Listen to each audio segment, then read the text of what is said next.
Welcome to the Book Crush Diaries, where every story has a heartbeat. And don't miss to hit the like, share and subscribe.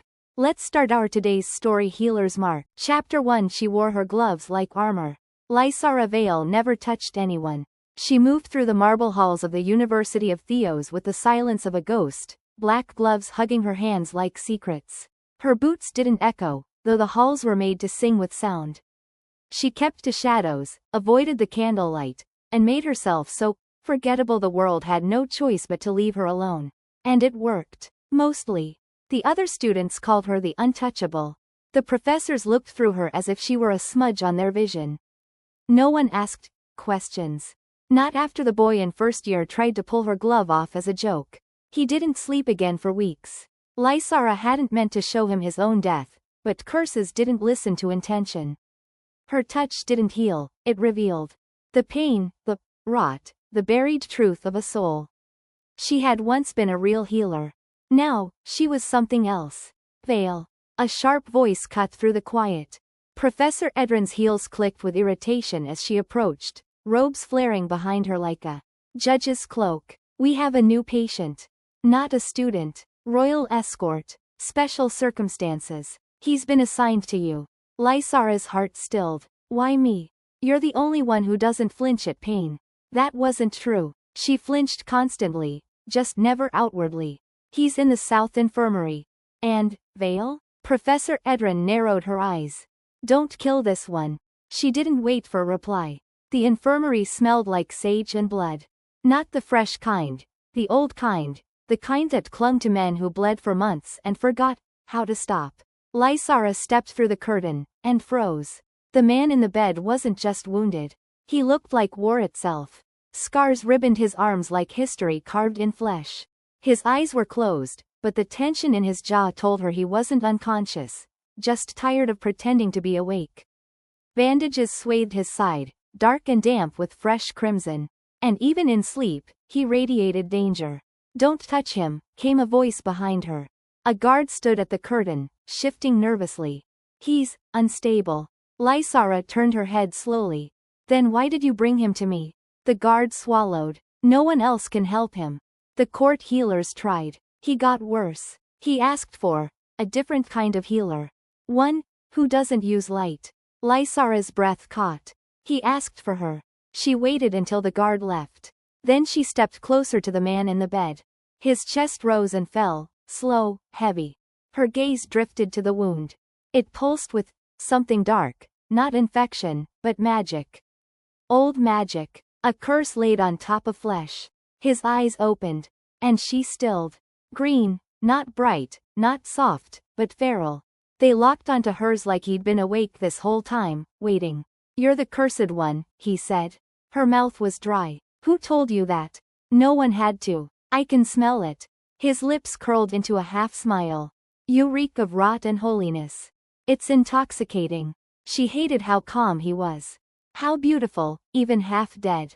How his voice made something low in her stomach tighten. I don't heal, she said. Good. He shifted, just slightly, and winced. I don't want healing. I want you to touch me anyway. Her gloves felt heavier suddenly. Like iron. You'll regret it. I already regret breathing. What's one more curse? He looked at her like he wasn't afraid of death. He looked at her like he wanted it. Or her. Or both. Lysara turned away, because she wasn't ready. Because she wanted to touch him. Because she was already burning, and hadn't even laid a finger on him yet. Chapter 2. Pain has memory, and so did he. Lysara didn't sleep that night. Not because of nightmares. She was used to those. Nightmares couldn't kill you. But the man in the infirmary could. The echo of his voice curled around her skull like a spell she couldn't shake. Touch me anyway. I already regret breathing. His words shouldn't have struck her. Plenty of patients said reckless things. But there was something different about this one. Something deliberate. He wasn't begging for mercy. He was daring her to hurt him. And God's help her, a part of her wanted to. Not out of cruelty, but because for once, someone wanted her touch. Even if it came with pain. By morning, the entire academy buzzed with whispers. There's a royal guard in the infirmary. He killed 20 men with one blade and didn't blink. They say his wound bleeds shadows. They say he asked for her. Lysara walked faster, head down. The rumors would fade. They always did, so long as she stayed invisible. She slipped into the infirmary between classes, gloves tight around her fingers, chest a storm. He was awake this time. Sitting up. Watching her like he'd been waiting all night. I thought you weren't coming back, he said. I wasn't, she answered. Yet here you are. She hated how low his voice was. Not loud, not sharp. Just calm, confident. Like everything about her had already been weighed, studied, and filed away. I told you, she said quietly. I don't heal. He reached for the bandages at his side, began peeling them away. Blood stuck to the cloth like old secrets. Beneath, the wound pulsed. Deep, jagged, seething with dark energy. It looked like something bitten, not stabbed. The edges burned with runes in a language she didn't recognize. Not a wound, a message. She stepped forward before she could stop herself. What is that? He looked down at the wound like it was nothing. A curse. A mark from something that lives in the northern forests. I was part of the hunt that woke it up. And now it's killing you? He smiled, slow and wolfish. It's been trying, but I'm a slow death. His eyes slid back to her. You're faster, aren't you? She tensed. Why are you so sure I'll touch you? Because you already want to. Lysara turned away, her hands curled into fists. Why me? She asked. Why not one of the light healers? Because they try to fix what's broken, he said. You don't. You see it. That's rarer. He leaned back slightly, watching her with something like reverence. I don't want to be fixed. I want to be understood. And maybe ruined. She stared at him for too long. You're insane, she whispered. I know, he said, smiling. That's why we'll get along. She didn't touch him that day. But she sat by his bed. And he talked. And she listened. Not because she trusted him. But because for the first time in years, someone spoke to her like she was something other than cursed. And God's help her, it was starting to feel like hunger. Chapter 4 Magic always marks what it touches. There was silver in his blood. Lysara saw it first in the basin beside the bed. She'd returned to the infirmary before dawn, gloves on, emotions locked down, ready to be clinical again. Kael wasn't awake yet, but he'd coughed blood into a bowl during the night. And it shimmered. Not red. Silver. Moonlight in liquid form. Not natural. Not safe. She ran her gloved fingers over the rim of the bowl, watching it swirl. A cursed wound shouldn't bleed magic unless something had interfered. She had only touched him briefly. Barely a second. Yet it had changed him. You didn't hurt me, he'd said. But maybe she had. Just not in ways he understood yet. Should I be worried? His voice, rough from sleep, cut through the quiet. She looked up. He was watching her again. Bare chest rising with slow breaths. No shame in being seen. No fear in being studied. You bled silver, she said flatly. That's not normal. He glanced at the bowl. Then back at her. Maybe I'm evolving. This isn't funny. I wasn't joking.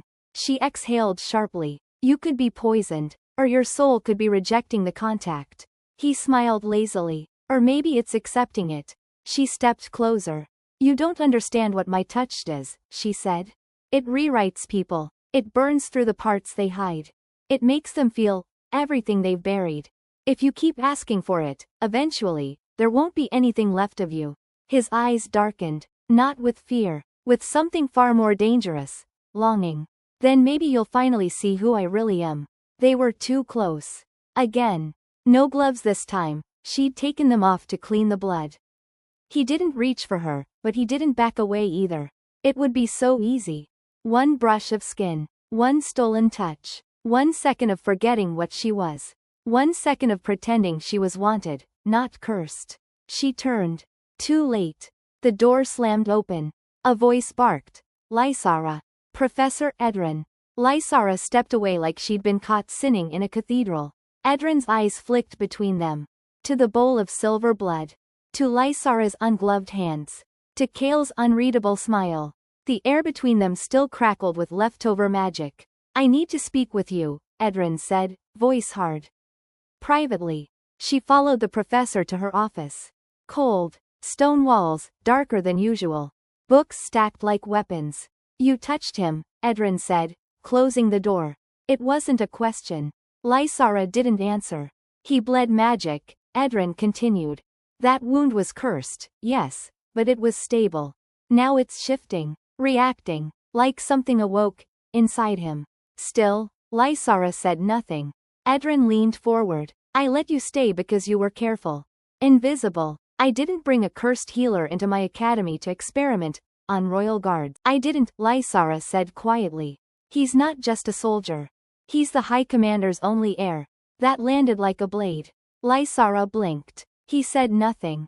Of course not. He's reckless. Dangerous. But you should have known better. You're playing with poison. Lysara's voice broke. He asked for it. And when people ask you to jump off cliffs, do you comply? There was a long silence. Then, touch him again, Vale, Edrin said coldly, and you're out. Of the academy. Of this city. You'll be hunted for what you are. Lysara looked her dead in the eyes. I already am. Back in the infirmary, Kael was still there. Still shirtless. Still smiling like death didn't scare him. Bad meeting? He asked. You didn't tell me who you were, she said. I don't want to be who I am. That doesn't matter, she snapped. If I touch you again, they'll exile me. Or worse. He studied her, serious now. Then don't do it for me. What? Do it for you. He tilted his head. You're not just afraid of hurting me. You're afraid of what it'll feel like when you stop holding back. She said nothing. And for the first time, Kael looked sad. If you touched me again, he said, I wouldn't flinch. Even if it killed me. He meant it. And that terrified her more than anything. Chapter 5. What she touched remembered her. The silver didn't go away. Not from the bowl. Not from Kael. Not from her. Lysara stood in the dim candlelight of her dorm, staring at her hand. The faint glow along her palm still pulsed. A dull, quiet rhythm like a second heartbeat. It had been 2 days. It should have faded by now. Her touch had always burned, not lingered. But this time was different. Kael was still changing. And worst of all, so was she. She skipped her next class. Instead, she slipped into the restricted section of the library, where the shelves smelled of ink, dust, and warnings. Books on ancient, healing arts. Forgotten curses. Touch-based spellcraft. Symptoms of magical transference. Signs of bound magic. Soul tethering. Theory and consequence. None of the texts gave her comfort. One line echoed louder than the rest. What you touch with intention, touches you back. You're avoiding me. Kael said it without accusation when she finally returned to the infirmary. I'm not, she said. You are, he replied, calm as ever. But I don't mind. It's cute. Lysara narrowed her eyes. Bleeding silver isn't cute. I meant you, Vale. He grinned. She didn't. He shifted in bed, then winced, sharp, immediate. The wound was changing shape. The dark magic had begun curling outward from it, like frost spreading across a window. I'm fine, he said quickly. You're not, she snapped. And if you die, it's not just on you anymore. That sobered him. They stared at each other. Long. Still. Dangerous. Then, a sudden sharp knock. The curtain flew open. Oh. A girl stood there, robes too clean, face too bright. A second-year healer apprentice, one of the golden ones. Her name was Isla. Everything about her was light. I didn't know you had a patient, she said, eyes flicking between Kael and Lysara. Professor Edrin assigned me to assist with non-critical wounds today. I can come back if... No, Lysara said, too fast. Kael tilted his head, smiled politely. She can stay. I'm not modest. Isla blushed. Lysara wanted to punch something. Lysara turned away for a moment. Just a moment. To grab fresh bandages. To breathe. Then she heard it. Are you sure you're okay? Isla whispered. Not even a little, Kael replied, voice low and velvet. Maybe I can. You can't, Lysara snapped, louder than intended. The room froze. Even Kael blinked. Your magic isn't designed for this, she added, calmer. It'll make things worse. Isla straightened, face tight. Then what is your magic designed for, Vale? That landed like a slap. Lysara felt her chest tighten, shame blooming behind her ribs. Kael answered before she could. Her magic, he said quietly, hurts. And heals. And breaks. And remakes. Isla frowned. That doesn't sound like healing. It's not, Lysara said. And without thinking, without planning, she pulled off her glove. The air shifted. Isla gasped. Lysara turned to Kael. She touched him. Open palm to bare skin. The magic snapped. Bright. Violent. Silent. Kael didn't flinch. But Isla screamed. Not from pain. From what she saw. For one fleeting second, the magic between Lysara and Kael flashed like lightning across water. Like they were bound. Like her curse had branded him. Like he had accepted it. Then it was over. Kael exhaled. Gods. Isla stumbled back, face pale. What are you? Lysara didn't answer. Because for the first time, she didn't know. Chapter 6. The whisper always comes before the fire. They came for her before dawn. No knock. No warning. Just the clang of steel on stone and 2 mage guards outside her door, flanking Professor Edrin like a sentence already written. Come with us, Edrin said coldly. Lysara didn't ask where. She already knew. The headmistress's chamber sat at the peak of the academy spire, high above the mist, as if judgment required altitude. The air was cold, the walls older than memory. Headmistress Vera stood by the tall, arched window, a black velvet glove covering her right hand. Her face, carved from stone. Her voice, colder than the glass. You performed unlicensed, unsanctioned soul contact, she said. Lysara didn't speak. You broke the academy code. Still, silence. You marked a royal. Lysara met her eyes. I didn't mean to. The magic doesn't care what you meant. A scroll was placed on the desk between them. Sign this, Vera said. A confession. You'll be stripped of title, removed from the program, and exiled from Theos. Lysara's hands trembled. But then. Don't. A new voice, dark and sharp and familiar. Kael. He strode into the chamber like he belonged there. No escort. No armor. Just purpose. And blood still soaking the edge of his shirt, like he hadn't even tried to clean it. He didn't look at Lysara. He looked at the headmistress. She didn't mark me. She touched you, Vera replied. I asked her to. She's a cursed healer. And I'm a cursed soldier. We're well matched. Vera raised a brow. You are bleeding silver. I've bled worse. He stepped closer to the desk. You want me to lie? I'll sign something too. I'll swear she saved my life. Because she did. Lysara inhaled sharply. Kael finally turned toward her. His eyes burned like moss set on fire. I don't regret the touch, he said softly. I regret not asking for more. She was released under observation. A leash in academic terms. She was to report daily. No more ungloved contact. No solo visits to patients. Isla had been reassigned, likely after spilling the entire event to anyone who would listen. Lysara's dorm felt like a cage now. But worse than the whispers, were the dreams. They came the next night. Hot. Strange. Intimate. She dreamed of Kael's hands, not on her, but bound to hers in silver chain. She dreamed of his voice in her chest, like he was under her skin. She dreamed of magic taking shape where they touched. When she woke, the candle on her desk had melted into the shape of a spiral. The same symbol that had flared on Kael's wound during the touch. And her palm? Still glowing. Brighter. She ran. Through corridors. Down through forbidden halls. Back to the infirmary. She needed to see him. To ask if he felt it too. To know she wasn't mad. She shoved open the curtain. But Kael wasn't there. Instead, on the bed. A ring of ash. A mark on the pillow, shaped like her palm. A folded note. You were right. Something woke up. If you touch me again, don't hold back. Chapter 7. The absence that made her burn. Kael was gone for 2 days. No word. No explanation. No trail. And Lysara didn't just feel his absence. She ached with it. Not just in her chest.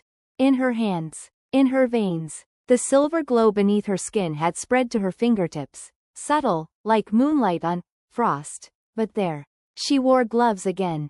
But the gloves no longer obeyed. Her power was growing. And it wasn't just hers anymore. She tried to sleep.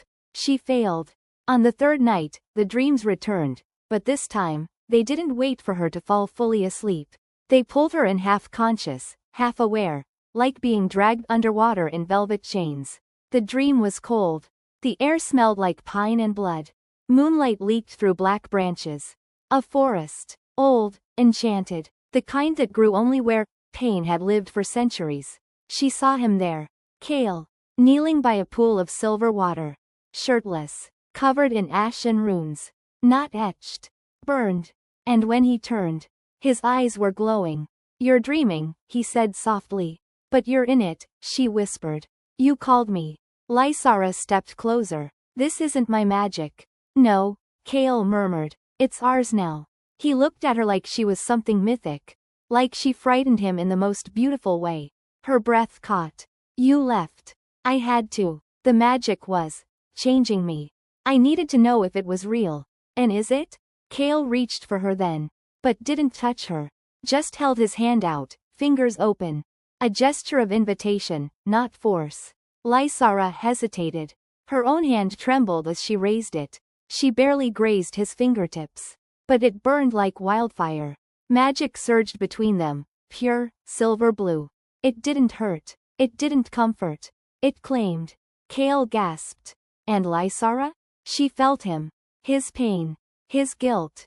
His constant, sharp hunger for her, masked under dry smiles and wolfish quips. She tore her hand back. "You're bleeding into me," she whispered. "You think I care?" he asked. "And then. You started this, Lysara. Now finish it." He stepped forward. This time, he touched her. Both hands.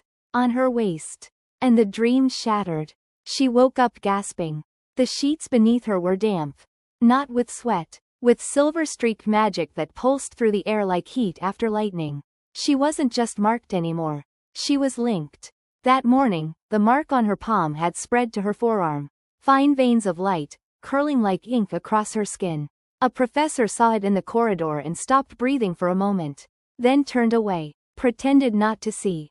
The fear was spreading, too. Not just hers. Everyone else's. And yet. She wasn't afraid. Not anymore. Because in that dream, when Kael touched her, she didn't break. She awoke. Chapter 8. You touched me and I never stopped burning. The knock came at midnight. 3 soft taps. Like a promise. Like a threat. Lysara didn't move at first. She'd been staring at her marked forearm for hours, watching it pulse like a second heartbeat. Her gloves were discarded. Pointless now. The silver marks had reached her collarbone. She stood. Opened the door. And there he was. Kael. Worn. Wild. Soaked from the rain. Shirt clinging to him like a second skin. Dark with sweat. Magic. Maybe blood. The wound on his side had faded to a faint scar. But something else burned beneath it now. Something alive. "You're not supposed to be here," she said. He smiled faintly. "You called me." He stepped into her room without asking. And for once, she didn't stop him. The silence between them wasn't tense. It was charged.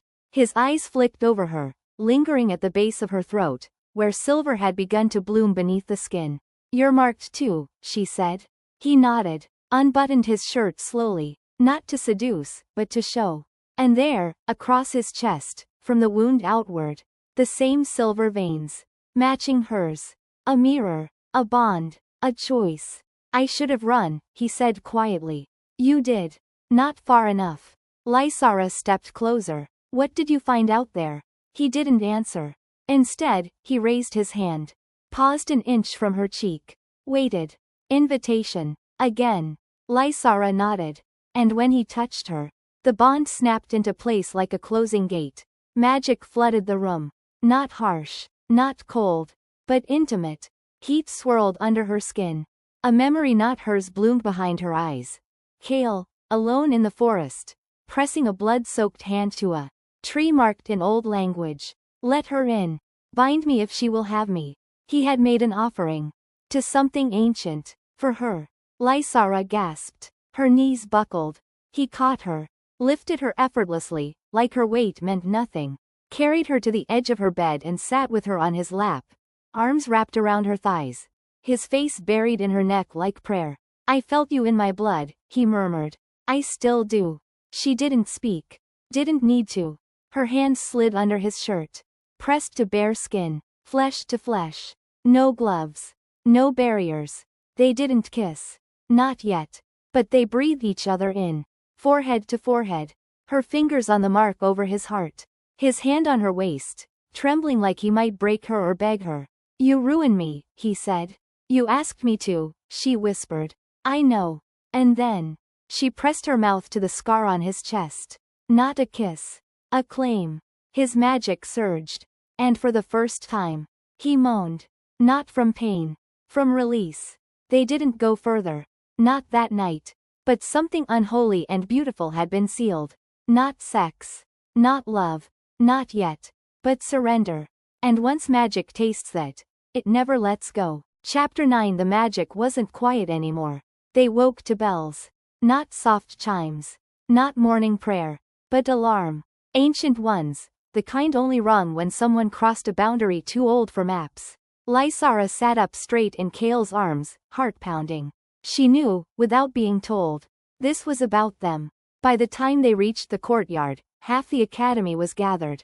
Mist hung low. Magic buzzed in the air like bees made of glass. And in the center of it all, a woman in black armor stood waiting. Not a professor. Not a healer. An enforcer. Sent by the crown. Only summoned for 2 reasons. 1. When a curse threatened to breach the wards. 2. When someone had bonded without permission. She looked Lysara up and down like she was already a corpse. You touched the commander's son, she said. Kael stepped forward. She saved my life. You defied an ancient rule, the enforcer replied. A healer's touch is sacred. Yours is cursed. You were never meant to share it. She turned to Kael. And you've let it inside you. I chose her, he said. Silence fell like thunder. The enforcer stepped forward slowly. Her eyes flicked to Lysara's exposed wrist. The silver marks now glowing faintly, breathing against her skin. You're no longer just cursed, the woman said softly. You're changing the weave. What does that mean? Lysara asked. It means your bond is living magic. Unstable, untested. If left unchecked, it won't just change you. She pointed to the tower. It'll start changing this place. Lysara felt it then, the truth underneath her skin. The bond wasn't quiet anymore. It hummed constantly. Like the air before a lightning strike. Like a promise that wanted to be fulfilled. And she wasn't afraid. I'm not breaking the bond, she said, voice steady. I wasn't offering that option, the enforcer replied. Kael moved in front of her, a silent shield. I won't let you touch her. The enforcer smiled slightly. I'm not here to kill you. Then her gaze turned cold. I'm here to contain you. Later that day, the wards changed. Lysara's dorm was sealed. Her magic was placed under observation. Runic cuffs were offered, she refused. So they threatened binding spells instead. Kael wasn't allowed to stay in the same room. So he started sleeping outside her door. When asked why, he simply said, I'm the only one who won't die if she touches them. On the second night of lockdown, Lysara dreamed again. But this time, it wasn't Kael she saw. It was herself. Naked. Floating above a stone circle. Silver markings covering her entire body. Hands outstretched. Eyes glowing white. And the sky above her was cracking. She woke gasping. And outside her door, Kael's voice came softly through the wood. I saw it too. Chapter 10. The bond is not a thread. It's a blade. They gave her 3 days. That was generous, by enforcer standards. 3 days to come to her senses. 3 days to unbind the magic. 3 days to say goodbye. She spent the first day on the floor, gloves beside her, watching the marks crawl past her collarbone like vines made of light. They had reached her throat. When she spoke now, her voice vibrated. Not metaphorically. Literally. Kael called it beautiful. She called it terrifying. He snuck in that night, like always. Except this time, he was shaking. Not from cold. From magic. It shimmered in his skin, especially at his fingertips. Silver black sparks, little lightning cracks that snapped the air. She caught his wrist before he could pull away. You're destabilizing. I know. Why didn't you say anything? He looked at her, and for the first time, he looked afraid. Because I don't want to be fixed. But I also don't want to stop being yours. They lay side by side. Fully clothed. Not touching. But the bond didn't care. It hummed between them, alive and loud, a third heartbeat in the room. Lysara reached up, brushed his jaw with the back of her fingers. Not a healing gesture. Not a lover's touch. Something older. I think we're beyond the bond now, she whispered. Kael's voice cracked. Then what are we? You, she said, are the fire that woke my curse up. And you, he said, are the one who made me want to burn. The next morning, the enforcer returned. She didn't speak to Lysara. She spoke to the headmistress. Loudly, publicly. So the whole courtyard heard. The bond is sentient. It's feeding. It's expanding. It will start taking others. Eyes turned. Fear multiplied. And Lysara realized. They weren't going to give her 3 days. They were going to make her a villain before sundown. Kael didn't wait for permission this time. He kicked open the headmistress's chamber doors. Stormed straight to the circle of professors. You want her gone? You'll have to break me too. Don't tempt us, the enforcer muttered. But Lysara stepped in. Voice low. Deadly calm. Then try it. She tore off her gloves. Held out her hands. The air around her cracked like glass. Books flew from shelves. Runes across the floor lit up in silver fire. And behind her, Kael stood still. Smiling. Like a man at the edge of a storm, finally ready to jump. You see, he said. She doesn't need saving. She is the reckoning. Chapter 11. We weren't meant to be healed. We were meant to be unleashed. They didn't run. They walked. Through the courtyard. Through the gates. Through the wards that screamed as they passed. Every step was a declaration. We are not sorry. Kael's sword was strapped to his back. Lysara carried nothing but her bare hands and the magic whispering at her fingertips. The enforcer didn't follow. Not yet. Because she knew what they all knew now. If they touched again, truly, freely, something ancient would wake up. They reached the forest before nightfall. Not just any forest. The one from the dreams. The trees were tall, black-barked, silver-leafed. The air shimmered faintly, as if the world was holding its breath. Kael didn't speak. He just sat, back against an old stone, arms braced on his knees. Lysara stood above him. Watching him. Watching herself. Because every time she looked at him now, she saw more than a man. She saw what they had created. And what they were becoming. You're quiet, she said. I'm trying not to fall apart, he answered. Is it the bond? It's you. He looked up. And she swore, he wasn't just glowing now. He was cracking. Little lines of light, running across his skin like lightning veins. I feel everything, he whispered. I feel you. She stepped forward. Kneeled beside him. And without asking, without hesitation, she pressed her forehead to his. The magic snapped between them like fire over oil. His breath hitched. Hers turned ragged. And then, she kissed him. Not gentle. Not careful. But honest. Desperate. Hungry. His hands were in her hair. Her palms on his bare chest. The bond sang through them. Silver, savage, electric. And then, the stone beneath them split. Power exploded outward. A shockwave of light and heat that leveled the grass, cracked bark, and lit every rune carved into the forest walls. Kael gasped. Lysara glowed. And around them, the symbols burned. 2 flames.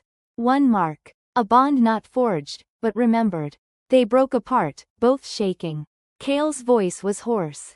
I think we just awakened something. Lysara blinked. Then smiled, small, wild. No, Kael. We are something that's finally waking up. She held out her hand. He took it. And together, they stepped deeper into the cursed forest. Not running. Not fleeing. But becoming. Chapter 12. We were ridden into this ruin long before we touched. They found it by accident. A ruin hidden beneath roots and ash, swallowed by forest and time. The door was carved stone, half buried, veined in silver. Kael ran his hand along it and the bond between them flared. Lysara inhaled sharply. Her mark pulsed. The door opened. Inside, a circular chamber. No torches, no warmth. Just glowing runes across the ceiling, and a stone table at the center. Carved with 2 figures. One marked in vines, arms outstretched, mouth open in song. The other with a sword through his chest, smiling even in death. Between them, a spiral. The same spiral that lived on Kael's wound. The same spiral that flared every time they touched. Lysara traced it with her fingers. This isn't just a ruin. This is a temple. Kael's voice was soft. To who? She looked up. And the magic answered. A low hum filled the air. The walls pulsed. The runes began to shift. And then the prophecy began to write itself, in red ink, or maybe blood, across the wall. She who breaks with touch shall bind the warborn flame. He who bleeds and burns shall kneel to her name. Together they awaken what the gods buried in shame. Lysara's heart thundered. Kael stepped toward her. Eyes wide. Voice shaking. It's us. The bond snapped tighter. Too tight. They gasped, together, as magic slammed through them like a wave.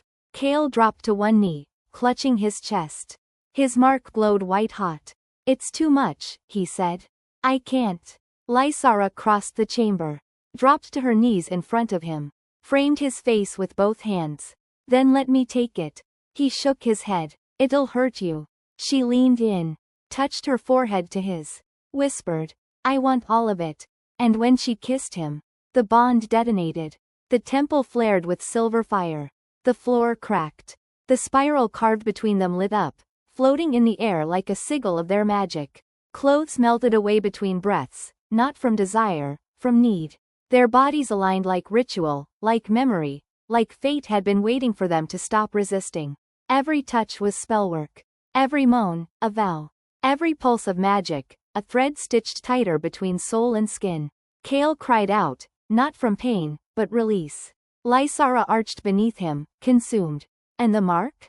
It didn't bind them. It crowned them. When it was over, they lay in the ruins' center. Still glowing. Still marked. Still whole. But changed. Not cursed. Not broken. Not healers and warriors. Something new. Kael turned to her, chest heaving. You're not the ruin, Lysara. You're the altar. Chapter 13. We were never the first. But we might be the last. She woke to silence. Not the peaceful kind. The charged kind. As if the air had stopped breathing. Kael still slept beside her, arms draped around her waist like armor softer than steel. His heartbeat synced with hers, slow, steady, anchoring. But the bond pulsed different now. Not like a thread.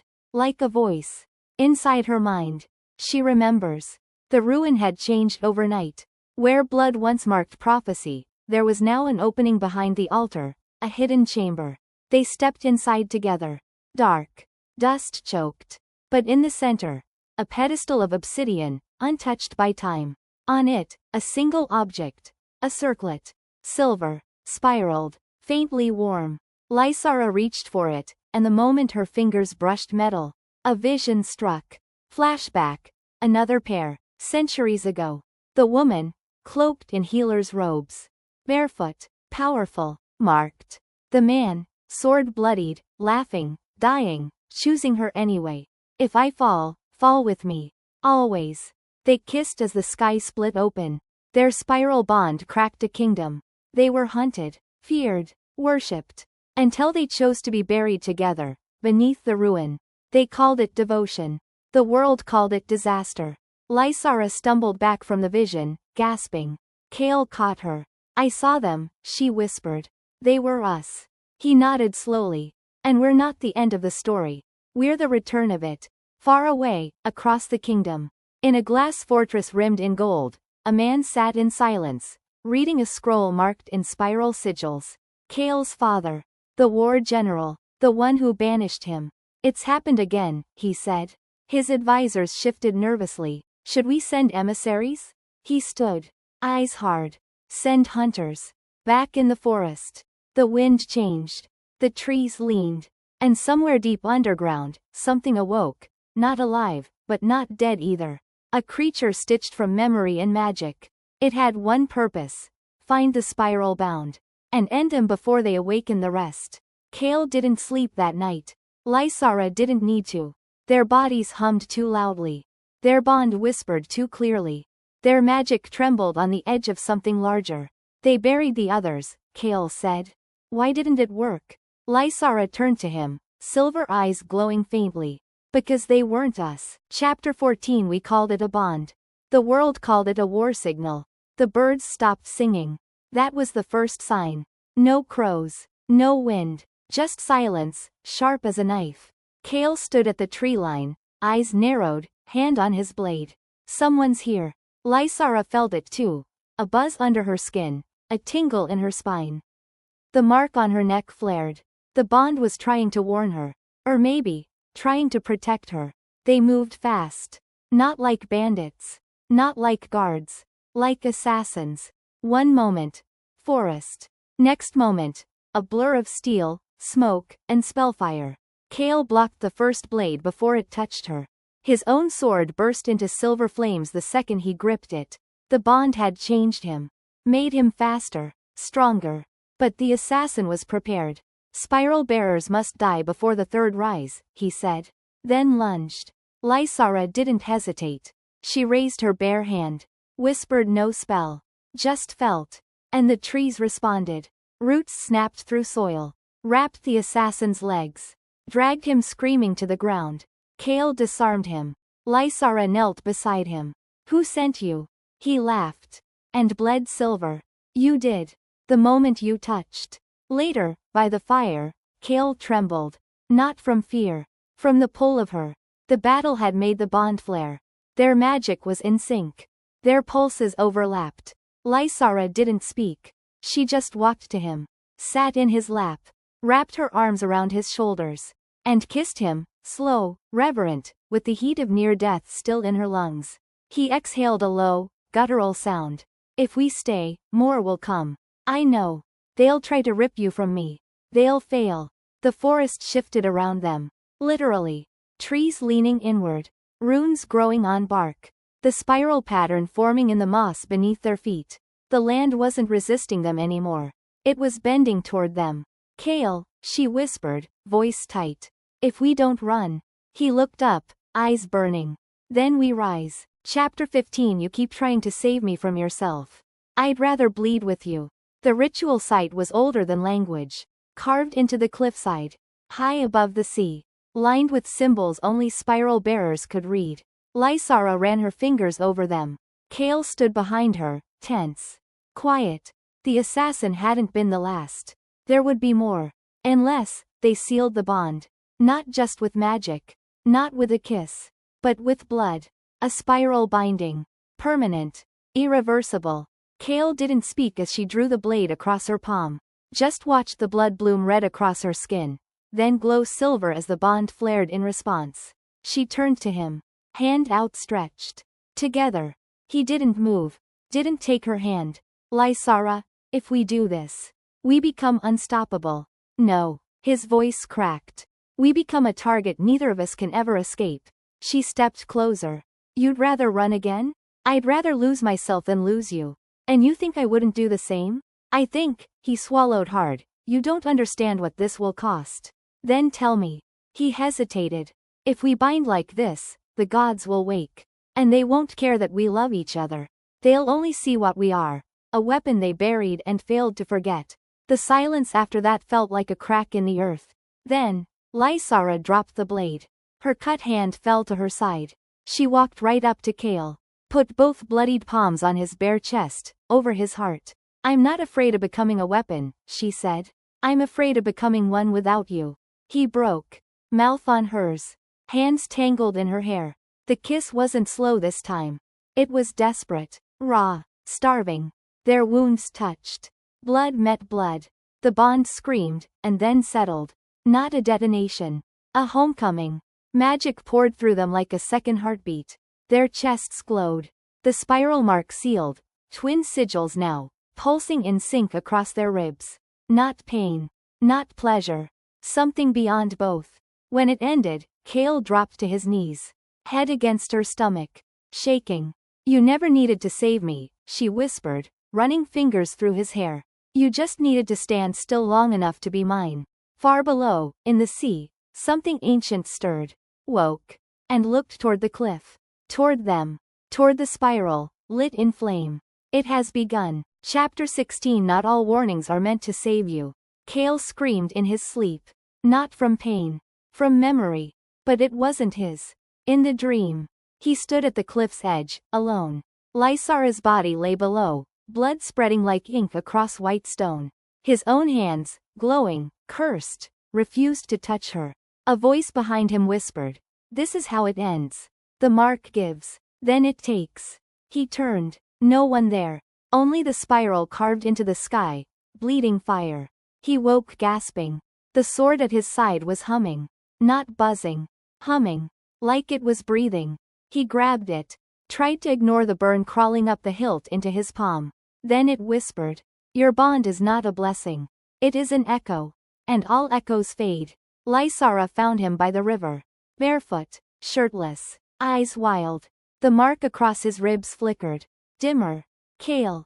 He looked up like he barely recognized her. You didn't see what I saw. Then show me. She reached out. Took his wrist. Pressed her lips to his pulse point. And everything poured into her. Flashes. Burnt kingdoms. Spiral altars turned to ash. Spiral bearers hunted like cursed stars. And Kael, older, broken, alone. Her mark gone from his skin. She tore her hand back. That's not the future, she whispered. It's a future, he said. One the bond showed me. One where I lose you. Silence. Then lose me now, she said. What? She stepped back. Tears, but no fear. If you're going to run, Kael, run before I stop letting you. Lysara, don't love me just to bury me. He dropped the sword, walked to her, and sank to his knees. I won't lose you. You don't get to choose the end. Then I'll write a new one. He pressed his forehead to her stomach.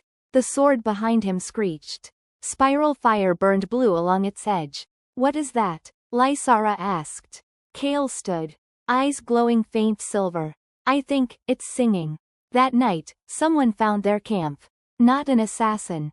A boy, no older than Kael.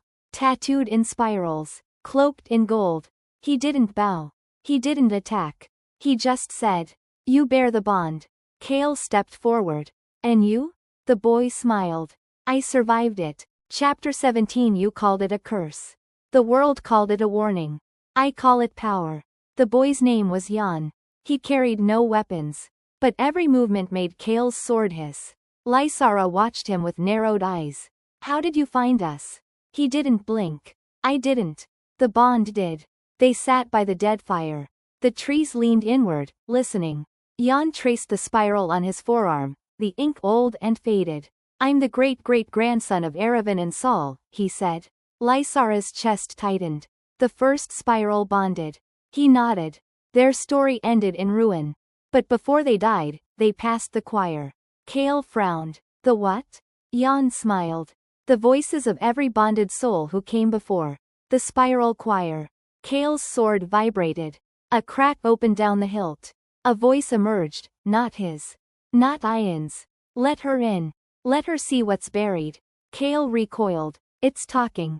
Jan didn't flinch. Of course it is. The spiral choir speaks through the marked. Through blood. Through pain. Through love. He turned to Lysara. And through you. That night, Lysara couldn't sleep.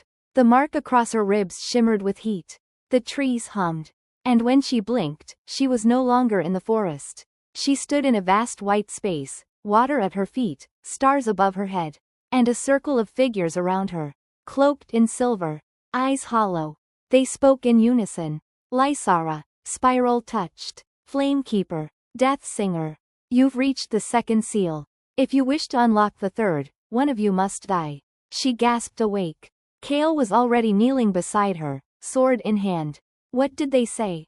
She met his gaze, voice like glass breaking. They want one of us dead. The trees shook. Not from wind. From her rage. The spiral on her hand flared. She stood. And when she screamed, the forest split open. A chasm tore through the ground behind them. The trees bent away. And Jan dropped to his knees, weeping. You're not a healer, he whispered. You're the conduit. Kael took her hand, still trembling. You don't have to choose. I already have. Lysara. She turned, silver fire in her eyes. If someone dies, it will not be you. Chapter 18. Let me die for you, so you never have to live without him. The spiral choir didn't lie. One of them had to die, for the third seal to open. But it didn't say, which one. Jan made the offer at dawn. He stood at the edge of the chasm Lysara had torn in the earth. The light turned his tattoos gold. You need the third seal. It doesn't need to be either of you. Kael stepped forward, furious. You think we'd sacrifice you like a pawn? Jan met his gaze. I think I was born to be the pawn. Lysara didn't speak. Not at first. She walked past Kael. Stood in front of Jan. Eyes wet. Voice soft. Do you know what death does to a bond? He nodded. It severs the living thread. But if offered freely, it frees the locked part of the magic. It awakens the echo. Kael's voice cracked. What's the echo? Jan smiled. A second life, woven from loss. They built the altar that afternoon. Stone by stone. In the heart of the ruin that hadn't existed until Lysara screamed it into being. The choir had led them here. The same way it led the first spiral bound. The same way it whispered into Lysara's blood now. The bond does not reward devotion. It requires it. Kael couldn't sleep. He traced the spiral at Lysara's hip with one finger. I'll do it, he said quietly. Don't ask him to. Don't watch him die. She didn't answer. Just leaned her forehead against his. If you die, I unravel. If you don't, I'll destroy everything. Then let the world burn. At midnight, the moon turned red. Jan lay down on the altar. Calm, bare-chested, hands folded. Lysara held the dagger. Kael held her wrist. She was shaking. This isn't right, she whispered. But it's true, Jan said. And truth is never gentle. He reached up, brushed his fingers against her cheek. When I die, sing. What? The choir will need a voice. The dagger descended. Blood touched stone. The air cracked. The spiral flared. And the third seal opened. But Jan didn't vanish. He glowed. His body dissolved into light. Into flame. Into threads that spun around Lysara and Kael. The bond burst wide open. Screaming. Alive. And in its place, Ian's voice joined the spiral choir. Soft. Strong. Eternal. This is not goodbye. This is becoming. Kael caught Lysara as she collapsed. The spiral now covered half her body. Her eyes glowed silver white. She looked up at him. Smiled through her tears. I can feel everything. He kissed her forehead. Held her close. And whispered, then feel me first. Chapter 19. The bond wasn't built to save us. It was built to end what tried to kill us. The night after Ian's sacrifice, the stars fell silent. Lysara sat on the altar alone. Kael watched from the edge of the ruin. Sword across his lap. Mark still glowing. She hadn't spoken since the ritual. Not with words. But the choir was loud. Too loud. She closed her eyes. Let the magic rise. And the world fell away.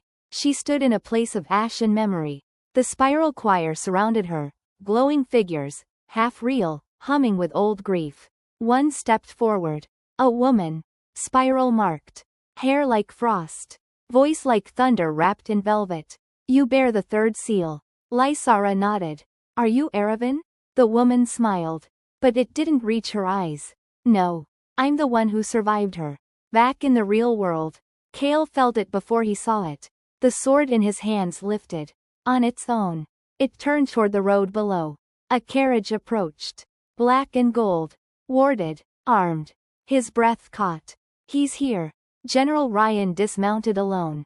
No armor. Just a satchel and a sword Kael hadn't seen in 10 years. His father didn't look angry. He looked tired. Is she alive? He asked. Kael didn't answer. Didn't move. The sword still hovered beside him, singing softly. She's not just alive, he said. She's awakened. In the choir, Lysara's hands began to glow. The woman stepped closer. The echo is not a gift. It's a curse of knowing. Knowing what? The woman touched her chest. What must be done? And what's that? You must speak the old name. The one the sky has forgotten. And when you do. She paused. Eyes dimming. The gods will hear you. And they will answer. With war. Lysara woke screaming. And the sky cracked. Not thunder. Fractures. Like glass. Ryan stepped back, drawing his blade. What has she done? Kael didn't blink. She spoke.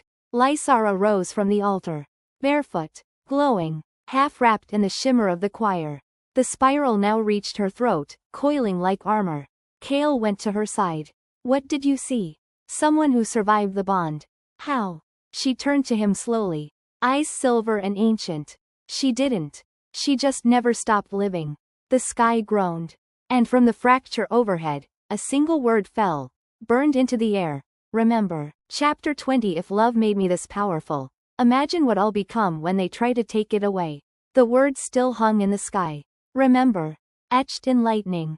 Spiraling across the clouds like a scar. Lysara stared up, whispering nothing, but everything shifted anyway. The trees leaned back. The moon stilled. And Kael could barely breathe. She's not human anymore, Ryan whispered. No, Kael said. She's becoming something the gods once feared. The ground rumbled. Then cracked. A figure rose from the earth, dust dripping like blood. No footsteps. No heartbeat. Only heat. A god, wearing a mortal body like silk stretched over flame. His eyes were voids. His voice, the sound of stars collapsing. Spiral bearer. Flame conduit. Choir splitter. You were not meant to wake. Lysara didn't flinch. She walked forward barefoot, spiral marks glowing, hair moving in wind that didn't exist. You buried us. But we learned how to grow through stone. The god tilted his head. You are powerful. I am bonded. Kael stepped beside her. Ryan raised his sword but didn't move closer. The god turned to Kael. You are the anchor, the blade, the death. If you fall, she ascends. If you breathe, she burns. Kael's hand tightened around his weapon. You speak like a coward dressed in prophecy. The god raised a hand. Kael dropped to his knees, choking, bleeding from the nose. The bond sparked, and Lysara screamed. Not in pain. In command. The scream shattered air. The god staggered. You touch him again, she hissed, and I'll rewrite the sky with your ashes. Ryan ran forward, placing himself between his son and the god. You were right to fear her. The god's voice was quieter now. Measured. The spiral bond is unstable. It's divine, Ryan answered. You just lost control of it. The god paused. Then offered Lysara a hand. Burn with me instead. I'll give you eternity. Power without grief. A throne without loss. She stared. Then walked slowly toward him. Kael tried to rise. Ryan grabbed his arm. Let her choose. Lysara stopped inches from the god's outstretched palm. Tilted her head. You're offering me a crown? She took his hand. Smiled. And whispered. But I already have my king. Then she ripped the god's arm from his body. He screamed, a sound that tore through dimensions. The sky cracked again. The spiral flared to blinding white. And Lysara turned to Kael, shaking with magic. No one touches you. No one asks me to forget. She collapsed. Kael caught her, heart thundering, mark burning. The god's body dissolved into dust. But his voice lingered. The next time I return, it won't be in flesh. It will be in fire. Ryan finally spoke. There's one prophecy left. Kael looked up. The one you were hiding? He nodded.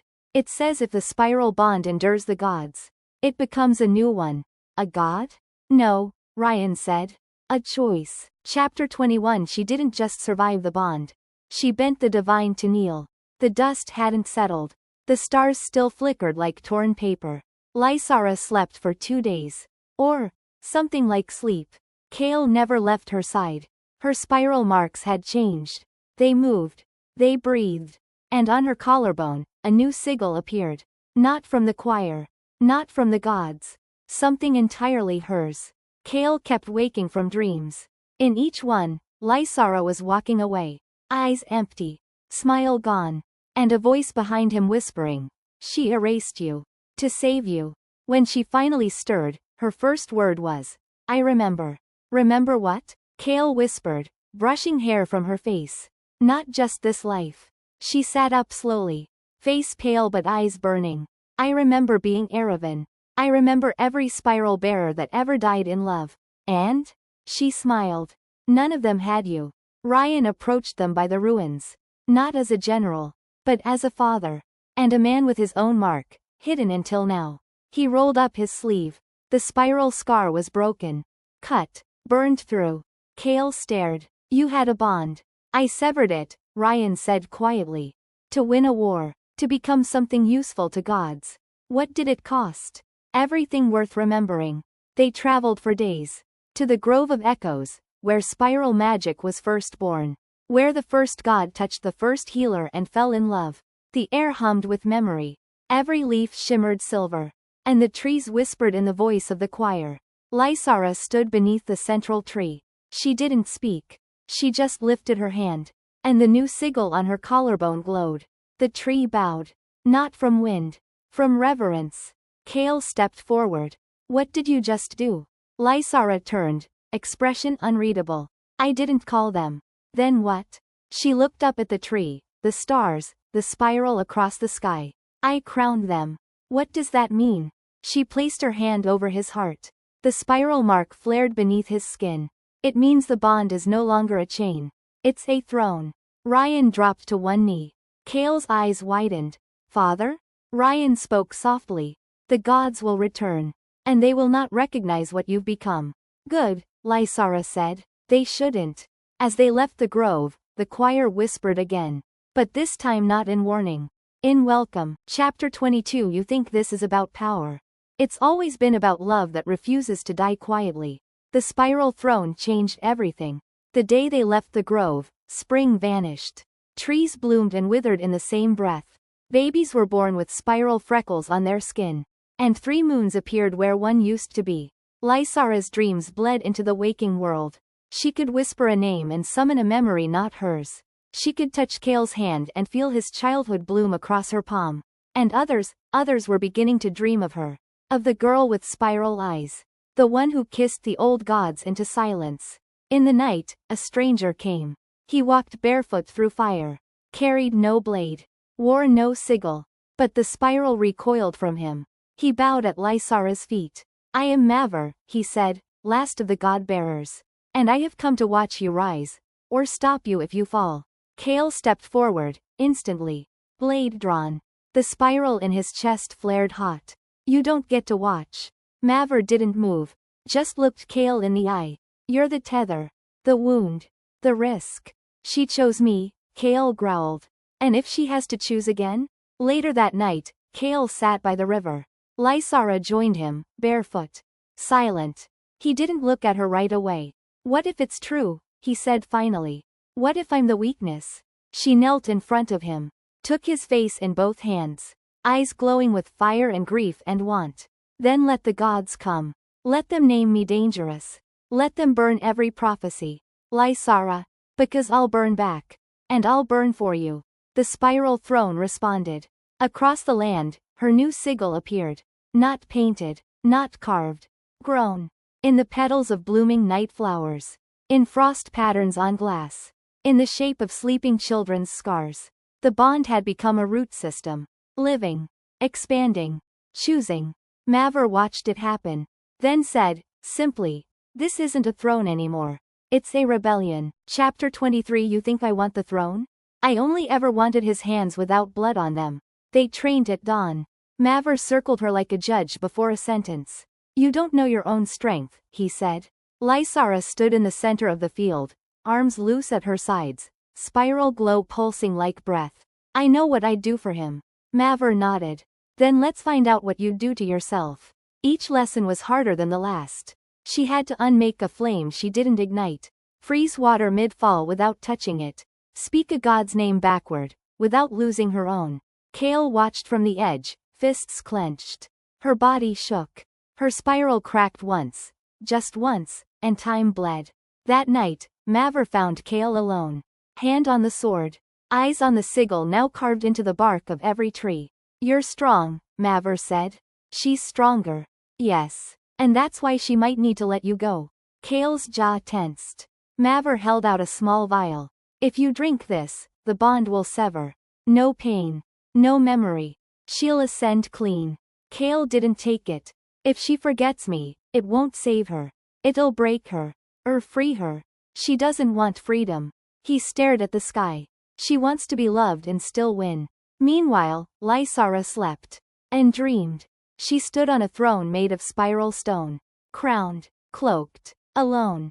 Kael's voice echoed, but she couldn't find him. The choir sang. He drank the forgetting. He chose to break the chain. You are God now. You are grief. She screamed.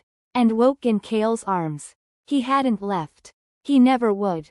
Did you drink it? She asked, breathless. No. Why? He pressed his forehead to hers. Because if I leave, the bond doesn't break. It becomes a wound. She kissed him. Not desperate. Not burning. But soft. Like forgiveness. Like tethering. And whispered, I don't want the throne if you're not sitting beside me. The next morning, the spiral across her collarbone shimmered gold. A new voice entered the choir. Not warning. Not prophecy. Just this. Together, they changed the law of gods. Chapter 24. She didn't inherit a throne. She built one where no one had to die to sit beside her. It began with a whisper. A new spiral carved itself into the cliffside east of the grove. No hands touched it. No tools etched it. Just intention. Lysara stood before it, barefoot, wind circling her like a veil. Kael watched from below, unsure if he was still part of the story, or the reason it was being rewritten. She pressed her palm to the stone. The spiral glowed. The choir fell silent. And then, the first new law was spoken. The bond does not end in death. It ends when the heart no longer chooses. And I still choose him. Across the continent, healers woke gasping. Their marks shifted. Their magic changed. No longer pain-bound. No longer punished by intimacy. For the first time in centuries, a healer kissed someone, and they both survived it. The gods returned that night. 5 of them, cloaked in starlight and old wrath. But they did not raise weapons. They circled her throne of stone and spiral and choice. You've undone the pact, the tallest said. The spiral was born of sacrifice. Lysara stood, cloak billowing. Then let it be reborn of something stronger. Stronger than death? She smiled. Devotion. Kael felt her pulse falter. She hadn't told him, but he knew. She was bleeding magic for this. Every time she spoke a new law, the bond took from her body. So he made his own silent vow. Take it from me instead. And the spiral obeyed. She didn't see it. But he did. A spiral scar forming beneath his skin. A perfect echo of hers. One god tried to raise a blade. Only one. And the choir? It screamed. His weapon melted. His knees buckled. The sky cracked. She is the voice now, the choir roared. You had your reign. Now bow to hers. They left in silence. Not defeated. But replaced. The next morning, across the land, people began to pray. Not to gods. To the flame and the wound. To her, who loved so fiercely it remade the rules. To him, who bore the cost without ever demanding the glory. Kael said nothing as the songs spread. Lysara reached for his hand. He took it, knowing she'd feel the truth if she looked too close. But she didn't. Not yet. Because she trusted him. Because they weren't done. Because a love this sacred doesn't need a stage. It already has a throne. Chapter 25. She built a throne without blood. So death came to bleed it anyway. Lysara collapsed on the 4th day. Not from battle. Not from grief. From giving too much. Each spiral law took a thread of her. And she'd woven too many. Kael caught her as she fell, panic in his voice. Stop. Please. That's enough. She smiled faintly, spirals glowing under her skin like cracks in porcelain. They're free now. The healers. The bonded. They get to choose. And what do you get? You. But her body betrayed her. Blood from the nose. Fingernails cracking. A faint shimmer behind her eyes, too close to the choir. He carried her to the old ruin, laid her on stone kissed by the first spiral born. And there, as she slept, Mavor returned. His expression was different now. Not judgment. Not caution. Dread. The mountain split last night, he said. The spiral god you never learned about, the one who never died, is waking. Kael narrowed his eyes. I thought they were all gone. Not him. He bound himself in the earth when the first throne was broken. He's not loyal to the bond. He's loyal to balance. Meanwhile, Lysara dreamed again. But this time, she saw Kael. Kneeling. Screaming. Blood curling from his chest in spiral lines. She gasped awake. Turned to him. Gripped his shirt. What did you do? He flinched. But didn't lie. I took the bond's weight. Quietly. Without asking. Why? Because you needed to carry the world, and I only ever needed to carry you. She hit his chest. Once. Then twice. Then she fell into his arms, sobbing. You could have died. So could you. That's what love is. The ground trembled. The mountain, the one marked with spiral ruins no one could translate, cracked down the center. A voice echoed out, "Love rewrote the spiral. Now death will write the ending." Maver dropped to his knees. "It's him. The god they buried in silence." "Name?" Kael asked, blade drawn. "No name. He took it with him." "Then what do we call him?" "The Undoing."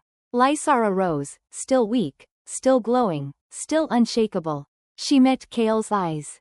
"Then let the Undoing come." "You're not ready." "He's not either." She pulled Kael's hand to her chest. "Let him feel the spiral pulse. We weren't born to break. We were born to break them back." Chapter 26. He looked like the man she loved. But when he touched her, the bond screamed in rejection. The mountain exploded, not in fire, but in silence. The Undoing stepped through ash, barefoot, spiral scarred, face emotionless. He wore Kael's body, but none of Kael's soul.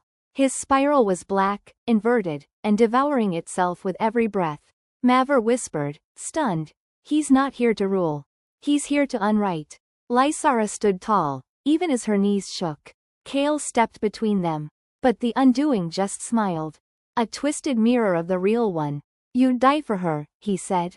"I already did. I just didn't stay dead." Kael didn't move. "You're not me." "No," the god said, grinning.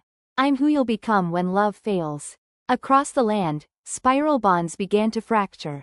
Couples collapsed mid-embrace. Healers screamed as their magic reversed. The sky turned red.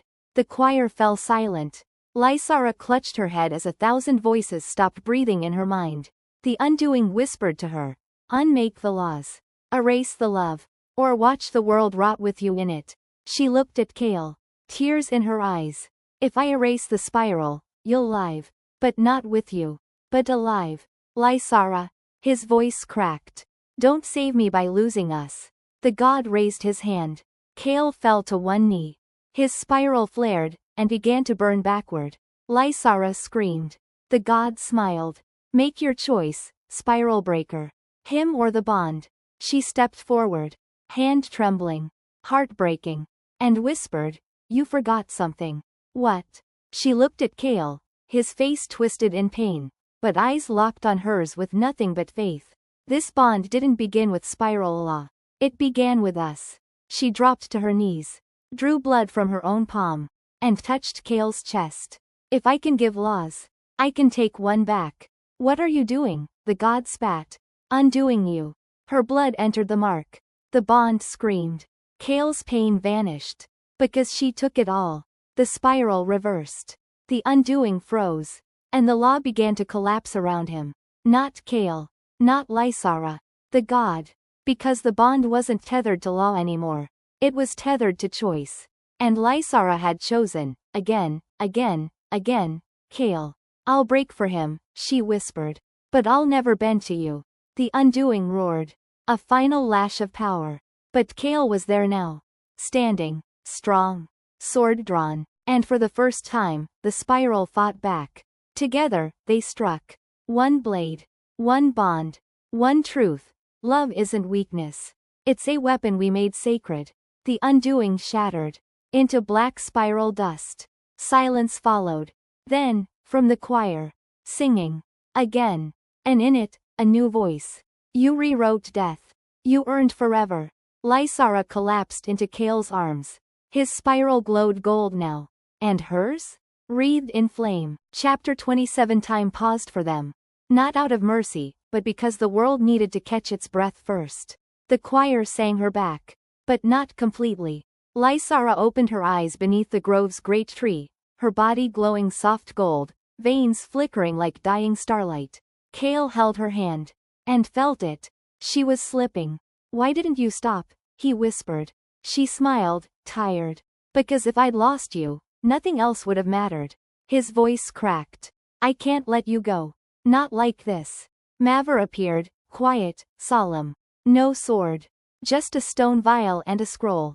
"There's one thing left. A final bond. Soul deep. Beyond spiral. Beyond law." Kael didn't ask what it would cost. "Do it." But Maver turned to Lysara. "He says yes. But the bond only completes if you say it too." She looked at Kael. Tears in her eyes. Flame in her blood. Will it hurt? No, Maver said. But it means there's no undoing. You'll feel each other in every lifetime after this. Even if your bodies die. Even if the spiral ends. You will never be just one again. Kael leaned in, pressed his forehead to hers. I want every version of you. Even the ones that don't remember me. She laughed, soft. Then take all of me. I already did. Maver opened the scroll. The spiral etched itself in real time. Not from ink. But from truth. Let the bond be soul deep. Let love be chosen again. Let the spiral sleep. Because they are awake now. The world blurred. Time stilled. Stars froze above the grove like lanterns held by gods. And they were alone. Lysara turned to him. One night, outside time. Kael smiled. What do we do with it? She laced their fingers. Everything. Or nothing. As long as we do it together. They didn't talk about fate. Or death. Or gods. Or war. They danced barefoot in grass that shimmered with spiral sigils. They whispered memories back to each other like lullabies. They kissed like they'd earned it. Because they had. And when the stars began to move again. When the spiral stirred. Kael asked the only question that mattered. What now? Lysara smiled. Now, we live. Chapter 28. They didn't need to be gods. They just needed to be remembered as people who loved loud. Enough to rewrite one. Lysara woke in Kael's arms. No spiral burn. No divine light. Just warmth. Breath. A heartbeat. We're still here, she whispered. And still us, he said, brushing her hair from her face. The grove shimmered with dew and soft gold light. No more fire. No more pain. Just life, rebuilt gently. Maver stood nearby, watching them like a historian who'd just witnessed the last page of a sacred book being written. You're mortal again, he said. But bonded beyond mortality. Lysara stood slowly, hand in Kael's. The spiral? Still exists, Maver answered. But now it belongs to everyone. Across the lands, spiral-bonded pairs woke from pain. Not healed, but unburdened. Healers reached out and touched, and their magic didn't take, it shared. No more sacred laws. No more punishments. Just the bond, living where it was always meant to. In choice. In grit. In love that doesn't ask permission. The choir whispered one last time before it dissolved completely. Not with prophecy. Not with instruction. But with remembrance. They broke what broke them. And from that, we built a future. Kael and Lysara stood in the center of it all. Not rulers. Not gods. Just them. A girl with a gift no one wanted. A soldier with nothing to lose. And a bond that made the stars watch quietly and the gods kneel in respect. What do we do now? Kael asked, gazing at the horizon. Lysara smiled. We live. We teach. We let others believe that they're worthy of being chosen. They left the grove by foot. No parade. No spiral flare. Just hand in hand. He whispered as they passed the first old ruin. They'll write about you, you know. She bumped his shoulder, grinning. They'll write about us. And when the wind rose, it carried a single voice across the valley. This isn't the end of the spiral.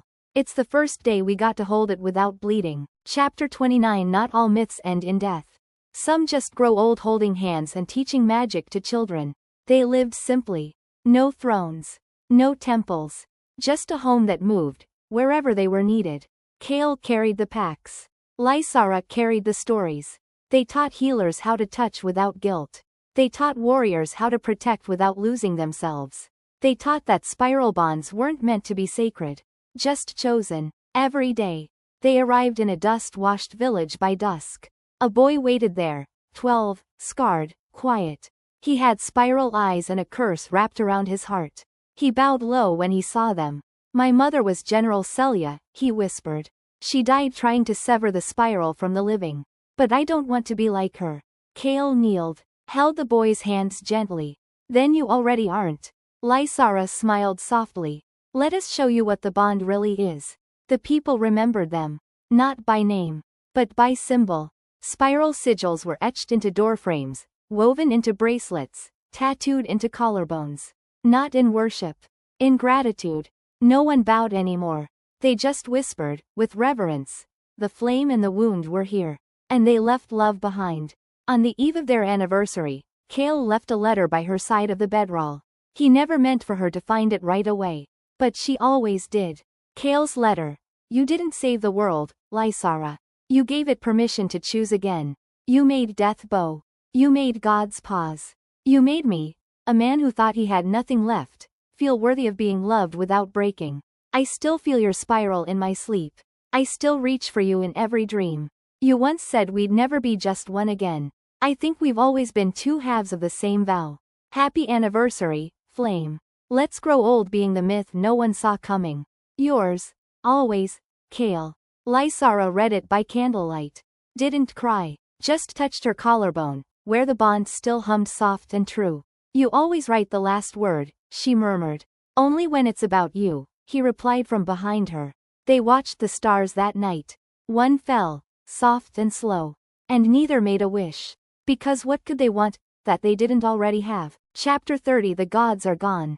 The myths are dust. But the spiral still glows in the hands of those who choose love, even when it hurts. The child was born beneath the grove. Not a shrine. Not a battlefield. Just a quiet hill where wildflowers grew in the shape of spirals, naturally. She cried once. Then opened her eyes. Spiral touched. But not marked. Not chosen. Born choosing. Lysara held her first. Then Kael. The child looked at both, blinked, then reached for the spiral on Lysara's collarbone like she remembered it. She remembers, Lysara whispered. Of course she does, Kael replied. We didn't just save the world. We gave it someone worth remembering it for. They named her Rowan. It meant, red roots, in the old tongue. The first spiral born since the laws were broken. The first to carry spiral memory without being cursed by it. Over time, the flame and the wound faded from the world. Not forgotten. Integrated.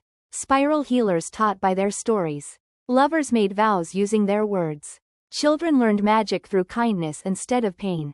On the last page of Lysara's journal, bound in spiral wood bark, passed from healer to healer, was a note written not in ink, but bond. Final page, for whoever comes next. You don't need to be brave like we were. Or powerful. Or broken. You just need to choose. The spiral lives when someone touches a wound gently. When someone says, I'm not afraid of your fire. When someone loves, even when it hurts. This isn't our story anymore. It's yours now. Write it well. The journal was buried beneath the grove. And above it, a new spiral bloomed. Not carved. Not conjured. Just grown. Bright. Living. A spiral made of soft moss and starlight. And far away, Lysara and Kael stood hand in hand on a quiet cliff. Watching the stars. No more legends. Just them. Do you think they'll remember us? Kael asked. Lysara smiled. No. I think they'll remember how we loved.